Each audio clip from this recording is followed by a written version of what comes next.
you just need to understand that life is a process. No matter how you want to get it instant, right? No matter how you want to get things done speedily, you need to also walk through this. If I walk forward in multiple steps, but walk backwards slowly, understanding each of those steps, and taking yourself backward, walking through those steps you're taking backward to help you really get a holistic view of what you're demanding, right?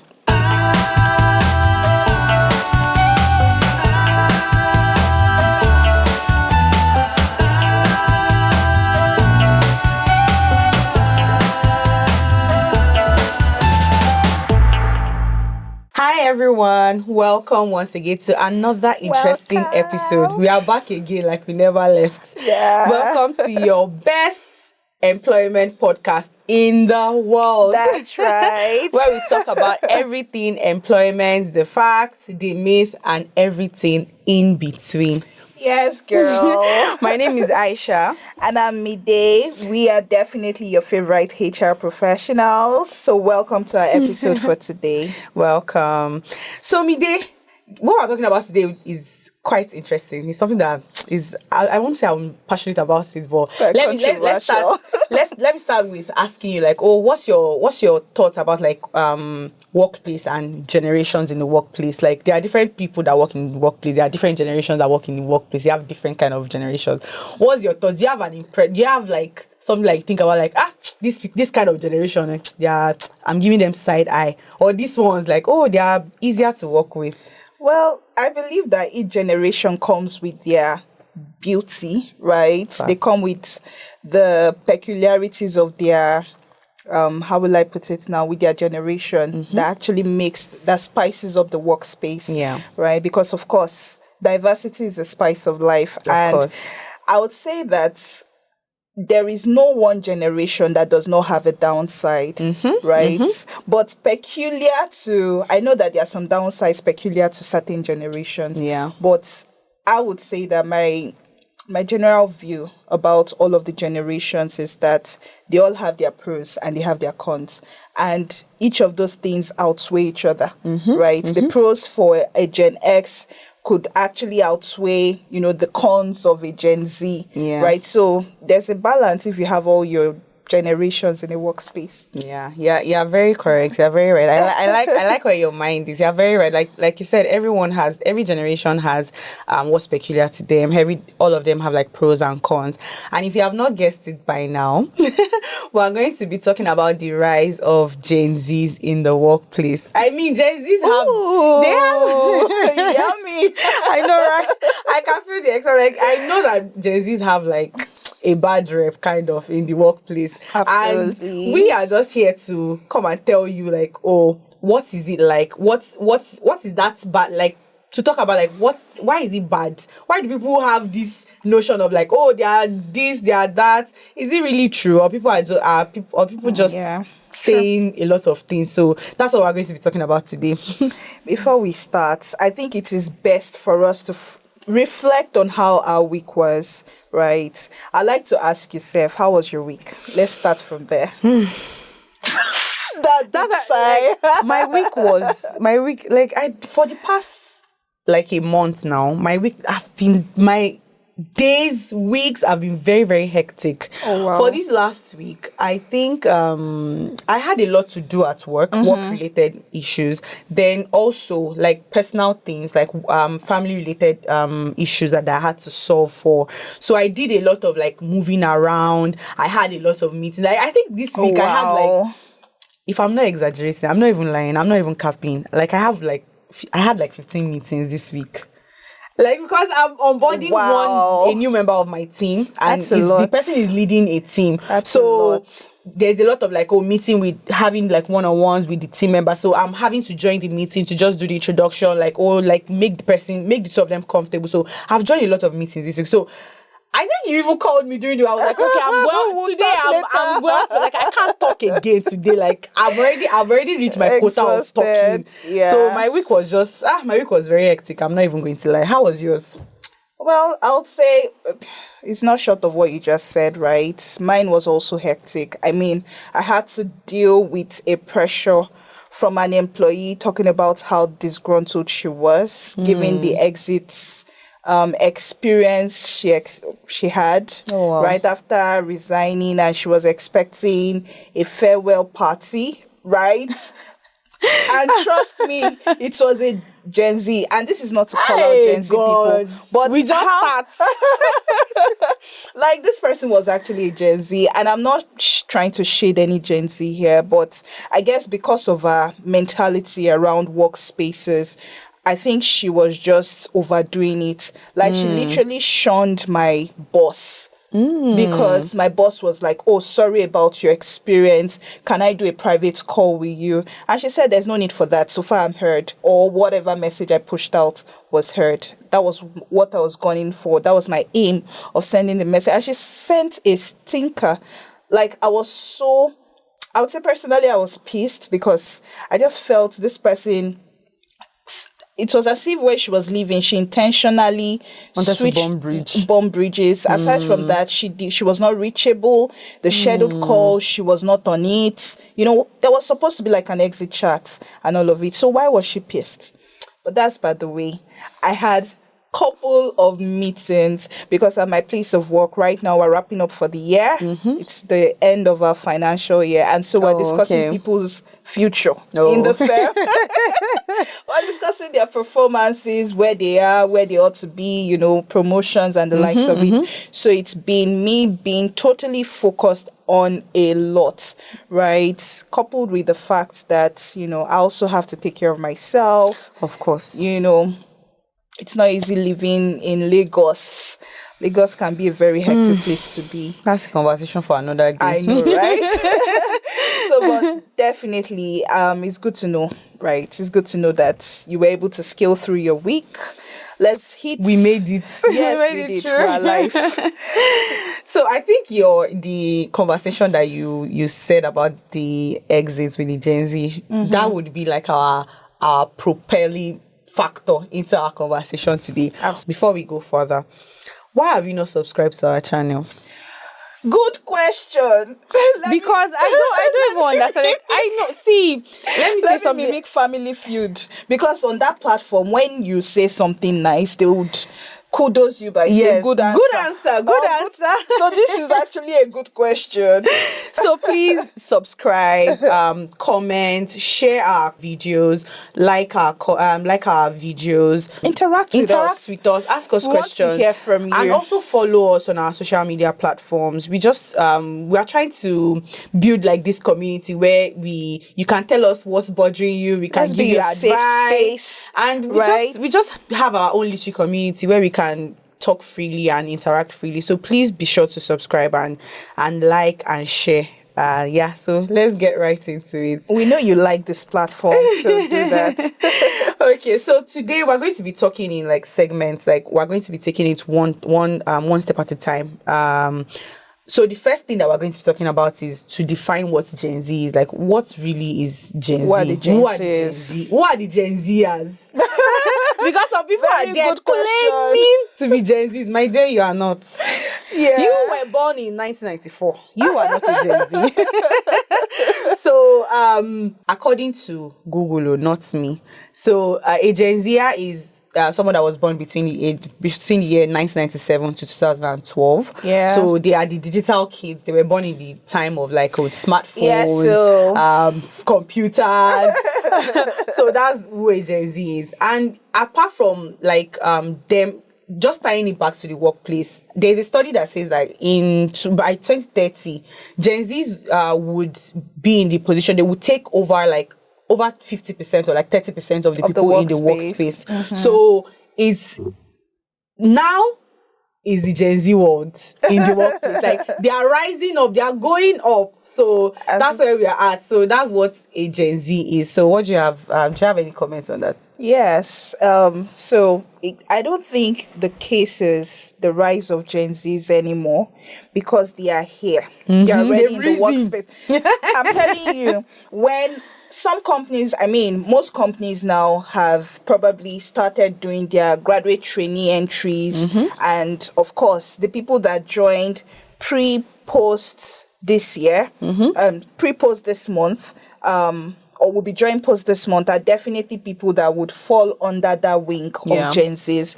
So, and if you look at the number of workforces they want to bring in for their graduate trainee programs, you see that they are huge chunk. They are contributing about maybe 10 to 15% of the total workforce of the organization. So they are actually here. And they are bold, they are audacious, they are challenging the status quo within the workspace. And that reminds me of the experience I had this week. If I don't know why I didn't even, you see, Gen Z, you people will not kill me.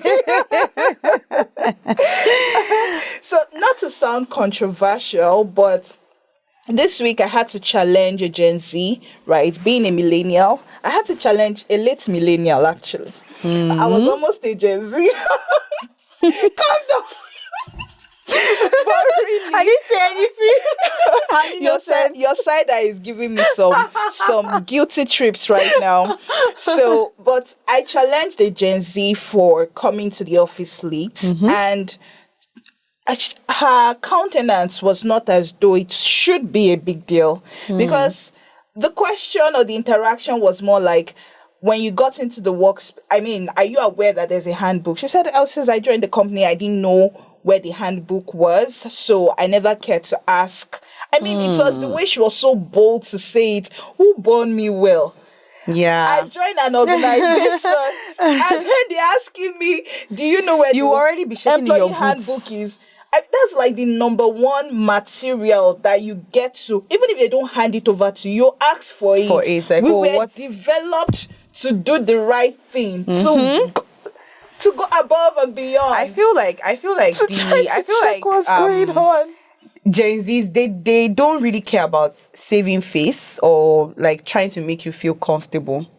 They don't care. They don't mind. Yeah, they're audacious. They don't mind the awkwardness. They don't mind you feeling. They don't care for your feeling. So they would rather say what is on their mind, or what they believe is true. So I feel like that's a very good, that's something that I actually like and I appreciate a lot, because they are not going to lie to your face. Me as a millennial, speaking for myself, if I was asked that question, because I would be maybe shaking in my boots, I would rather say, oh yes, I've seen it, oh I'm sorry for coming late, rather than saying that, oh no, I wasn't given this, which can be like where the person might be coming from. Maybe it's like the person is feeling like this is a system problem. If you didn't give me this when I first joined, why do you expect me to know? And I love that. I love the fact that there's a challenge to status quo. But what I do not appreciate, right, is that knowing the right thing and not doing the right thing. So forget handbook now, right? You know the resumption time. I agree. Why not just go by it? Follow. They say when you're in Rome, behave like the Romans. And to be honest, and that is one thing I'll call them and say, right, I would say to the Gen Zs that thumbs up to how you're able to actually stand up to your own mindset, right? You are bold enough to say, this is what I believe in, and I'm going to air it out. I'm not just going to swallow it, right, or bottle it up. It is fantastic. It's a fantastic trait, but you also need to take ownership and be accountable to some things that are required ethically, right? Then, there are basic work etiquette. And aside from that, there's the case of she now justifying why she came late. And when we had that interaction, I was able to give her insight as to what the policy says. So there's always a thin line between what is expected, right, in terms of work etiquette and your mindset. Because what she told me was that she believes if she has dedicated ample hours, number of hours, right, post work hours, there should be a level of there should be a level of grace. And also it should be a case of I have delivered, right? What should be amplified should be, did you deliver on your task or not? And not, why did you come late to work? And why that was what she was thinking about. For the workplace of today, I'm speaking from my own experience, and that's going to take us into the next segment of like work ethics behavior, and behavior and traits. expectation. So in the workplace of today, many people, like, you would feel like getting your tasks done or delivering on the expectation that is being given to you is more important than when did you get this done? I have people, like, speaking from my own point of view, I work in a tech company. So I have people that work tech like back-end engineers, front-end engineers that work in my company.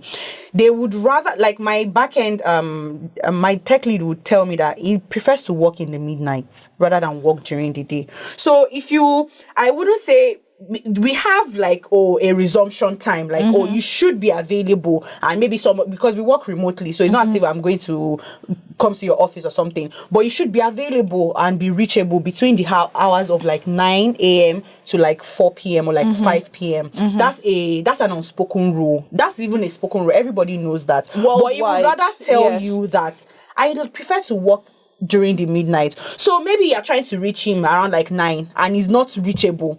He would tell you that I'm still sleeping because I was up all night. And from my own point of view, what I believe is, if you're getting your work done, I don't really care when you get it done, as long as you get it done at the time that I've stated for you. If I give, like, if a task is given, like maybe, for example, a task is given, I say, oh, deliver this by Thursday. And by Thursday, you get it done. I'm not going to say, oh, because you came late, so you are not able to get your task done. So I'm not saying, like, what you said something about, like, knowing the right thing and not doing it. I'm not in support of that. And I think that's a very bad trait, and it doesn't show accountability. It doesn't show your professionalism. It doesn't show that you're accountable to yourself. It doesn't show integrity to that kind of person. If you know the right thing, you should be able to do the right thing, regardless of like whatever, and whether somebody sees you or somebody calls you out to it. But Gen Zers believe so much in flexibility. They want you to, like, they are not so okay. For us millennials, Gen X, baby boomers, we operate on a linear level. Like, oh, this is it. You get to work by 9 and you close by 5. Well, not totally for millennials. Not anyway. Totally for millennials. Yes, of course. because like, we also challenge, but we are smart about it. We are diplomatic about it. We are more. I believe that, not to sound controversial or to, please don't be angry, for us. please. No, I believe that we are more emotionally intelligent in handling workplace politics and workplace conversation. To be honest, Aisha, I just believe that it's not. I shouldn't even be a case of the generations, because you find out that even some Gen Zs are very emotionally intelligent. Yes, I was listening to something, yes, right? That's this true. wise person actually said there are two types of Gen Zs. They are the excellent Gen Zs, and they are the suckers, right? And the suckers are those ones that they've interacted too much with. In fact, their mode of interaction is via text message. So there's no human connection. They don't really know how to manage relationships or interact with people. So they are socially unintelligent, and at the same time, they are not emotionally intelligent. Right? Why the excellent ones are the ones that have both the traits and the technical skills, which is a very solid need, because they are the ones that challenge the status quo with a mindset of innovation and understanding of what they truly want to achieve. Yes. I totally agree with you. Like, you would have someone that knows what they are doing, Gen Z, whether like based on generation, you know what you're doing, but you know that this thing doesn't sound right and it doesn't sit well with you. Maybe let me give you an experience that I had. When I first started working, like my second place I ever worked, I was an EA to someone. So because my boss he comes and he closes very late, so I'm always forced. It has not ever come and tell me that, oh, you have to close when I close. But I took it upon myself and feel like, oh, this is a privilege for me to be here. So I'd rather stay. Whether if he closes by 7, I'm still there waiting for him. So there was a time that someone joined the team, and she's a Gen Z. She would tell me, Aisha, the closing time is 4:30. I'm leaving by 4:30. If he doesn't get here to get the work done before 4:30, I'm not going to stay. She does her work very well, excellently well, very smart girl. She does her work excellently well. But she would tell my boss, like, so me, He didn't ask me, but I'm always scared. Like, oh, what if I go and they now say I should be going home? But she will enter his office. I say, Aisha, I'm going. You got to, oh, sir, please, I'm leaving. He was like, but I just get there. I say, sir, but the closing time is 4:30. Yeah. He will say, sir, the closing time is 4:30 and I have to go now. I would get it done tomorrow.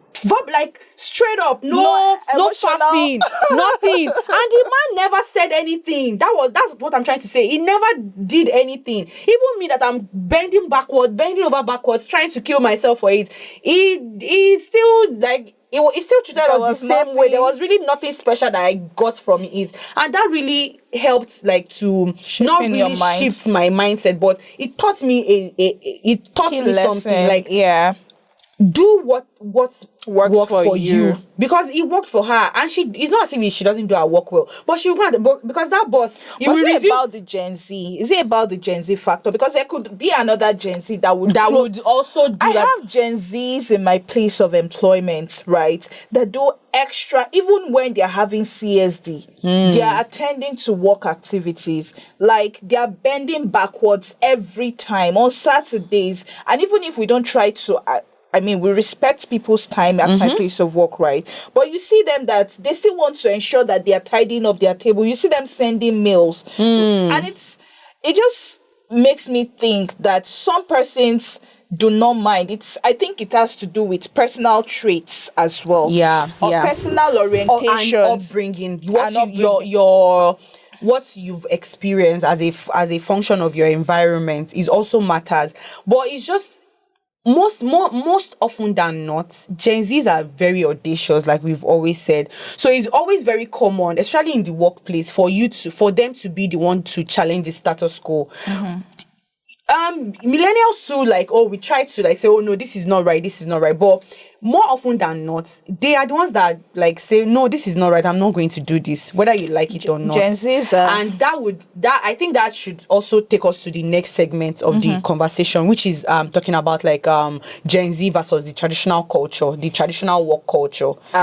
That's where the real tension is, because do you know what traditional culture is? That's what I wanted to do. What is the traditional work culture that you were introduced to when joining the workforce as a millennial? Let's start with that. This is a very sensitive one, Aisha, because don't be scared. There are people. There are some traditional work cultures, right, that I've experienced that actually became a traumatic experience. And because of the kind of climb we are at the moment, there are ways, or there are persons such as myself that did not have anybody to actually hand us the baton. Right. And in that moment, when you realize that you are for yourself, you have to run your race. You have to ensure you develop your career. You're able to, have a high print of your name on the slab, and nobody's going to do it for you. It's not like you have one rich father somewhere or an employer somewhere that would always want to give you the opportunity. Right. So at that moment, when it dawns on you that you've been looking for opportunities for a while, you would be more than open, right, to just learn. And by learning, I grew up with the concepts, or with the concept that if you need to learn, you must learn to serve. If you must learn, you must learn to serve. So that service was my driver at every point. And it being my driver simply meant that even though I didn't allow people walk all over me, I was always the type that would, if you call me, I would always want to get the job done. Irrespective of whatever, what I had to sacrifice to actually get it done. But Gen Zs, I don't think that is a reflection of most of them, because a study in Deloitte, right? And I'm referring to one of their reports as of 2024, shows that Gen Zs would rather go for employment. About 70% actually of Gen Zs will go for an employment that gives them flexibility over an employment that gives them a very high paycheck. And this is because it is very clear, it's crystal clear what their priorities are. Number one, your values as an organization in the workspace. If you're unable to give them that, then they're off the boat.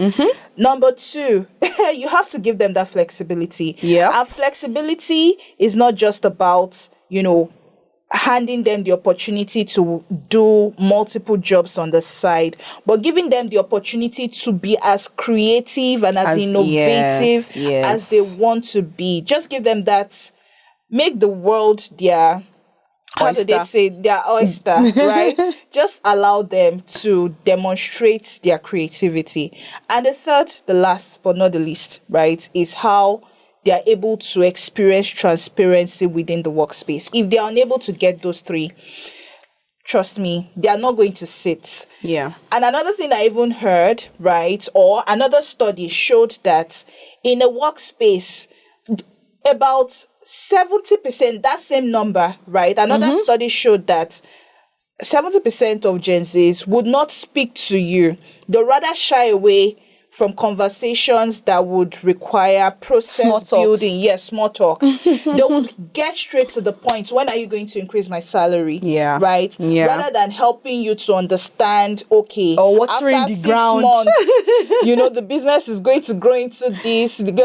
They don't want that kind of story. So you need to, from the get-go, you need to be able to chart a path for them that is clear. And they can see and they see the vision. Exactly. You're right.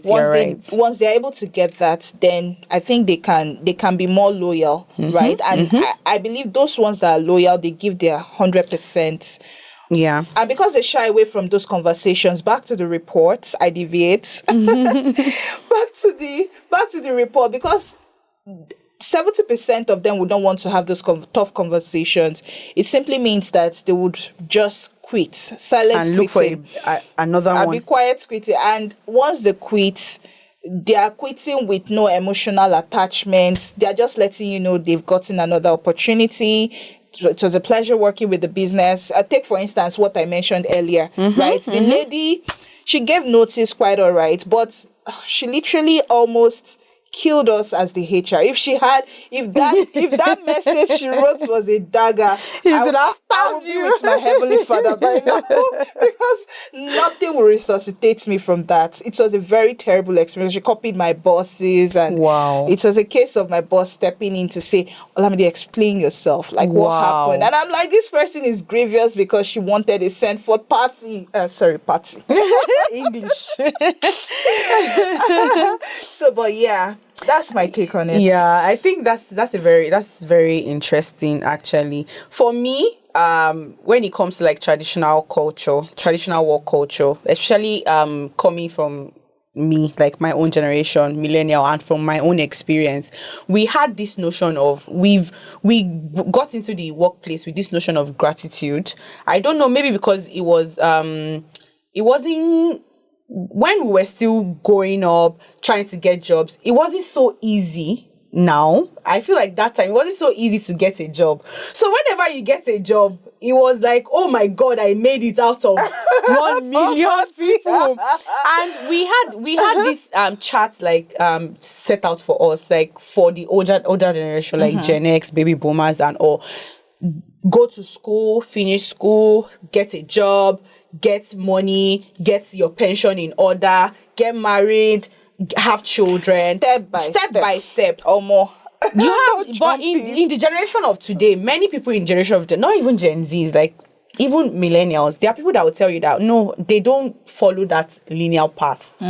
Okay, this is not what I want to do. I would rather do something that gives me joy rather than do something that gives me more money. If I'm doing something that gives me joy and is giving me a little money, I would rather do that than getting so much money and not finding joy in what I'm doing. So when it comes to like traditional culture, I deviated into something else. When it comes to like traditional work culture, is built on being rigid. This is it. This is what you do. You walk from this thing and to this thing. this is it. Whether you like it or not, you do it. Whether it works for you or not, you do it. Whether you are comfortable with it, nobody cares. Oh my gosh. So God will bless it's you. built on is it rigidity? Rigidity. The English has escaped me. But the long and short of it is traditional work culture is very rigid. And an average Gen Z, like most Gen Zs, even some millennials, we thrive on flexibility. We thrive on having, like, being able to be creative, do something like, okay, this thing, oh, you're saying we should do this. Why should we do that? Because they will ask you why. Like, oh, okay, so you said we should do this. So why are we doing it? And the thing is, for organizations that are not willing to actually move along that path of flexibility, personifying, their work systems to suit every generation, because trust me, that's what diversity and inclusivity that's what it means. Because again, you have policies that are only relatable to boomers. Yes.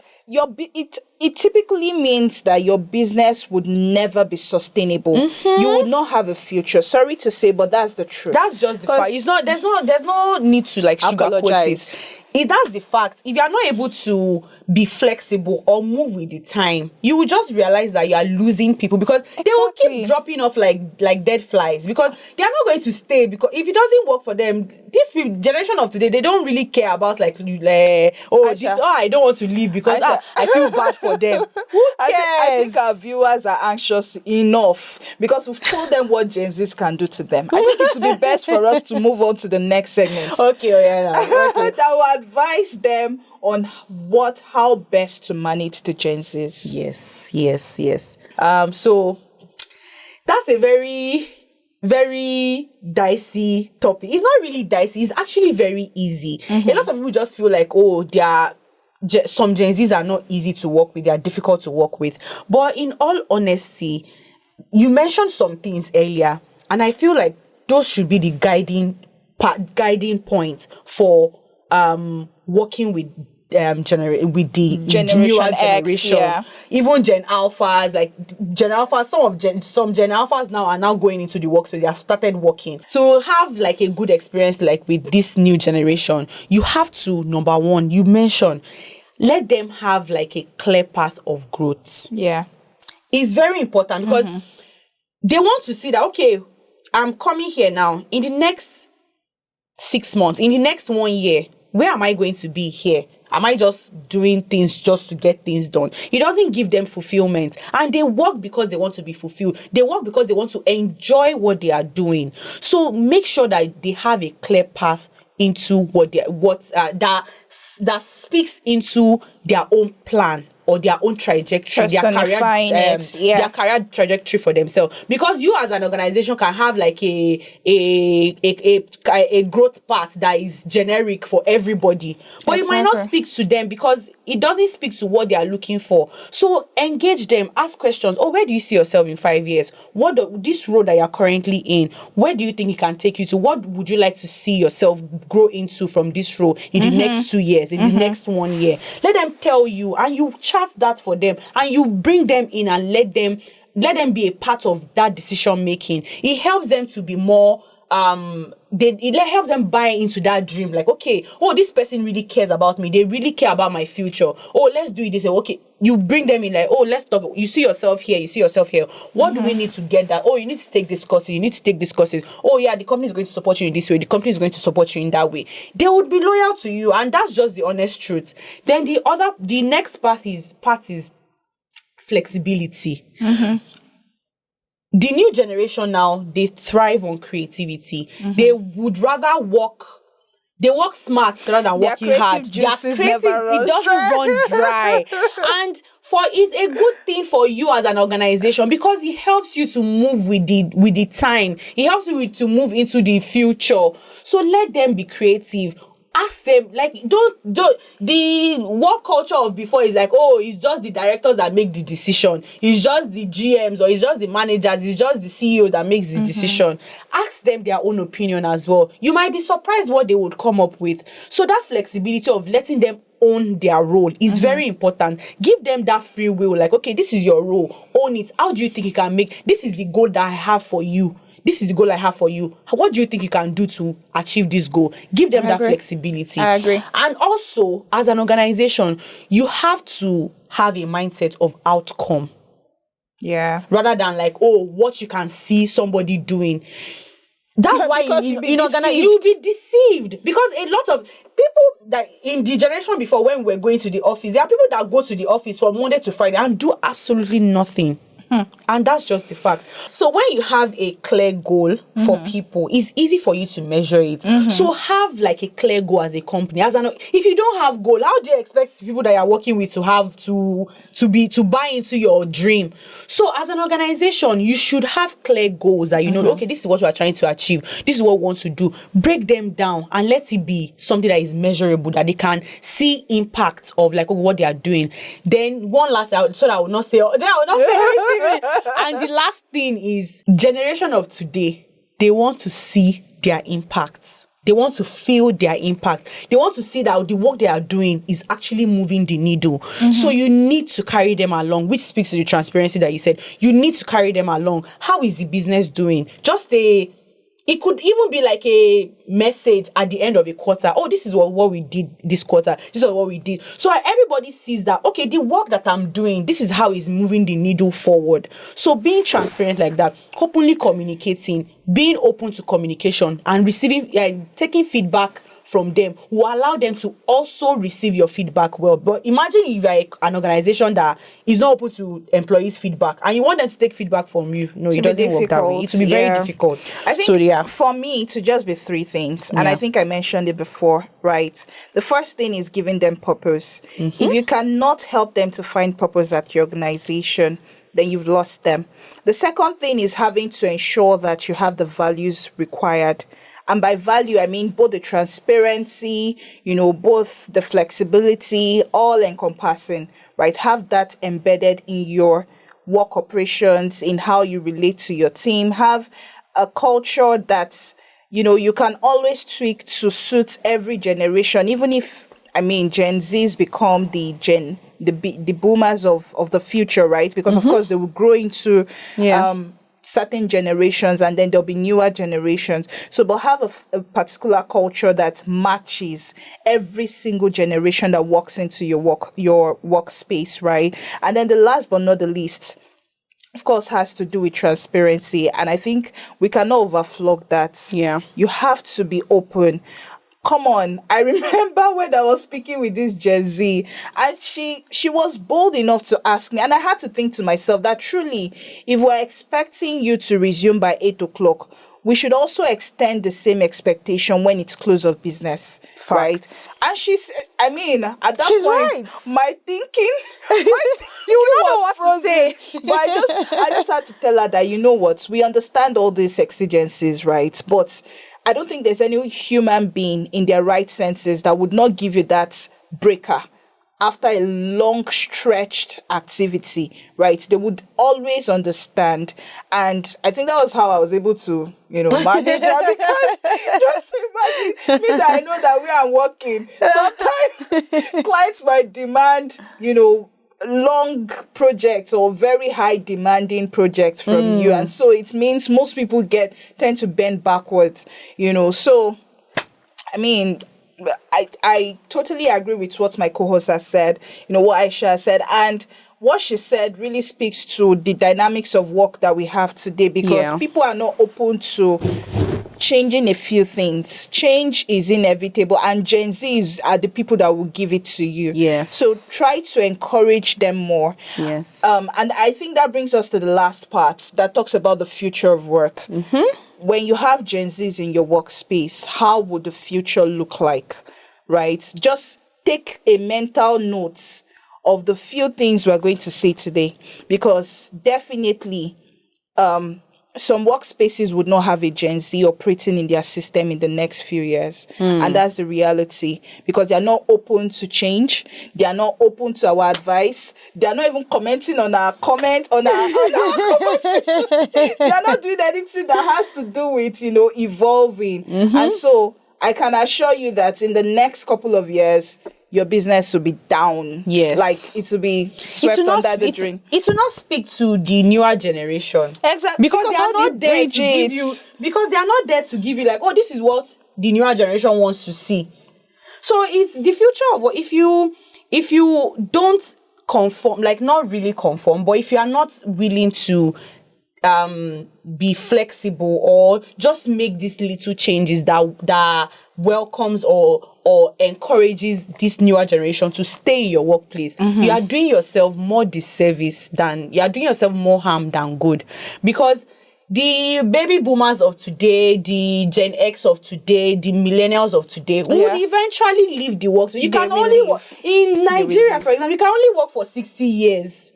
And some only some occupation that will allow you to work beyond 60 years. But really, who wants to work past 60? Don't you want to rest? Retire at 40. That's the goal. So you need to be open to these people. You need to be open to their ideas. You need to be open to their creativity, because that is what will propel your business forward. But that's not saying that you should be open to their ideas like blindly, or not think for yourself, or let it not conform to your own business your model, your business model, or your goal, or your mission as an organization. So as an organization, you need to be open to the new ideas of the generation, because that is what will help your organization move forward. Because it's this generation now that will tell you what their generation is that speaks well to them. Because if you are guiding somebody that is like for thank you. I remember something. There was one thing that was trending one time. I think, please, allegedly, please don't quote me anywhere. I beg you, name of God. For Nigerians, like, all these ministers, all these senators. I think Minister of Youth and Sport or something. What happened? The man is so there was one, I think it was some years ago. The man, the first time I saw that, I said, why is this man so old? What do you mean Minister of Youth and Sport? Oh my God! What is happening with the youth that this person knows? What is so useful about this? Because this kind of person now that is leading, that is ministering that kind of that has that kind of portfolio now, that has the kind of position now. What do you know that the youth is doing that you want to implement? You are bringing up policies that are not conforming to what people to what the new age is doing. So that's why that time I think it was something that was trending. People were like, oh, no wonder they are coming up with this kind of policies now, because see the old person that is doing it, something like that. Is a minister. So that's just the mindset of but like the future of work. Because again, you can bring in people that would also guide you and act as advisors. But that was trending. And just not to only push out the agenda or the campaign of how organizations should do right by the new generations. It's also a case of us. I mean, this is also a call out to say that Gen Z should also do right by what is expected within the workspace. So while we understand that your generation is the digital generation, right? You guys, unlike the millennials that grew up with the dial-up internet, right? You guys grew up with the TikToks. You want things instantly. You just need to understand that life is a process. No matter how you want to get it instant, right? No matter how you want to get things done speedily, you need to also walk through this.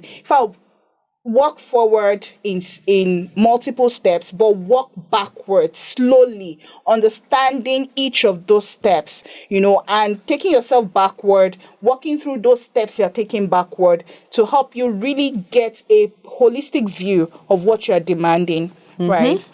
And it has brought us to I like how you also spoke to the Gen Z, and I don't really have anything to add. I think you've already said everything. Spot on. So that would be all for today. That was an interesting conversation. Yes. So before we end today, so let us know what has your experience. Are you a Gen Z that has had experience with people that you work with that was not so palatable to you? Drop it in the comments. Are you an employer? A manager? Are you a manager or an employer that has had experience with like Gen Zs or newer generations that you feel like this thing didn't sound well? What do you think? Let us know in the comments. So thank you all for joining us today and for staying to the end. If you stay to this end, you are the real MVP. Thank you for joining us today. It was a good conversation with you. I enjoyed every bit of I it. did. Most especially with the fact that I know you're viewing. Yeah. That was what kept the conversation Flowing. going. Because if you were not viewing, I'm sure I would would have have given been up. We'll be stammering right now. Yeah. But thank you. Thank you. So don't forget to share, comment, and like. Subscribe. Very important. It's very important. Please because a lot of people that watch our videos don't subscribe. So it doesn't cost take a money. lot. Yeah. Just subscribe, please. And yeah, that would be all for today. From one explorer to the other, be bold, be global, be and you. Bye.